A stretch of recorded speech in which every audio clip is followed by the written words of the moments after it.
The mayor of Yuma, Arizona, has declared a state of emergency as the city on the border struggles to handle a flood of migrants. Yuma is now asking for state and federal help. Janet Shamlian takes us inside the crisis tonight. It's the front line in Arizona's border battle. And it didn't take long to see it ourselves. What you're looking at is what happens multiple times a day here on the Arizona border. You see a group of people, maybe 6 or 8 of them, being apprehended by border agents. Is this it for today? No, we've been averaging now for the last week or two over 300 a day.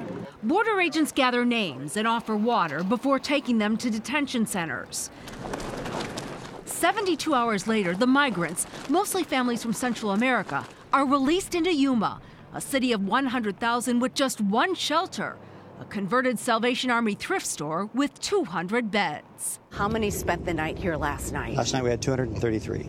So you're just taking them all? Just as many as we possibly can. Yuma's mayor has declared a state of emergency, asking for state and federal funds. It's like if a hurricane's coming and you don't prepare for it, this is the same kind of thing. More than 24,000 families crossed in the Yuma sector between October of last year and this March, up 273% from the same period a year earlier. Immigrants can get stuck in Yuma for days because they can't get a bus ticket out to meet their sponsor families. This is one of the few Greyhound buses that comes through Yuma each day.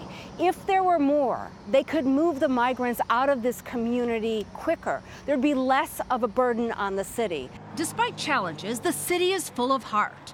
Ruth Velasquez gives away warm clothes at the bus stop. I have everything I need, but these people don't. Apprehensions at the southern border are at a 12-year high. Last month, almost 9,000 of those detained were unaccompanied children. What I think people don't understand about this crisis is just the word itself. It's a crisis.